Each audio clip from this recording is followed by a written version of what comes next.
Okay, let's talk about Carmel Sepuloni's performance there. Janet, do you get a sense that they are panicked or not?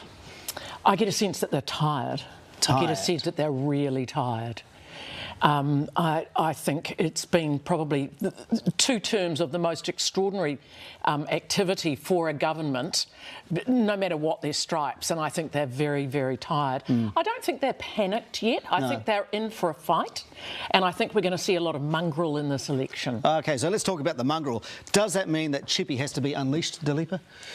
Is he going to be more negative and more attacking after these polls this week? I think you've already seen that a little bit, you know, trying to claim that underdog type narrative. I think that this is kind of showing a little bit of, they're having a bit of difficulty, I think, communicating their message. You know, even then you had the minister talking about the vaping policy, and, you know, right through her discussion on that, you didn't hear her talk about, you know, what are the health effects that they're talking about? You know, what are they trying to prevent? What is the danger here?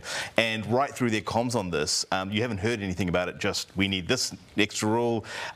You had them talking about, I think they're changing the rules around the labelling of the vaping, so you can't use, you know, strawberry crush. You have to use berry generic. And I mean, if you make rules to that extent, you're going to be legislating and re-legislating, you know, every few months, because these producers are going to adapt to whatever rules you set in place to sell more product. So yeah, I mean, is there a point there that, I mean, you've got a release of one policy and then 6 weeks later, Ella, you've got a revamp of the policy. Does that seem like the first policy is not thought through? Does that give a sort of sense of, do they really know what they're doing? It feels like they are going to have to front foot at some point and to overcome that perception that they're being reactive rather than proactive. And I'd like to think that all of the parties in the coming weeks are going to be able to give strategic vision.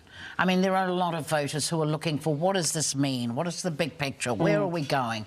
And I feel like they might still be formulating in the party at the moment. Because you've got the vaping policy, which they announced, but then you've also got the Labour Party policy on top of that, which is actually something different. Right. And so, that's confusing for voters. Exactly. Yeah, exactly. And so, you know, you put out messages like that. That's obviously going to confuse people, and missing in all that is the thrust of why. And, you know, like you were saying, the big picture of what is the impetus behind taking off GST behind food. Right. What is the impetus of vaping? Well, what is the vision? What is the vision of these individual policies? What's the reason for them?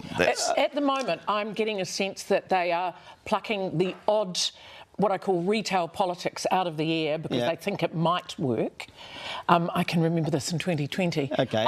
This could work. Let's give this a go. And there's a little bit of that going on, particularly with the vaping. Haphazard, though, doesn't it? It doesn't give you confidence of a big vision, Ella, which is what I guess what voters would like to know. You know, how are you going to get me stuck out of this rut? Well, the difficulty too we face is with a 3-year term, there is a very short-term focus on policies, and I think thinking New Zealanders are saying, where are we going? You know, there's climate change, there's poverty, there's world peace at issue, and I'd love to see all of the parties step up with what is my vision for Aotearoa New Zealand moving forward. Okay,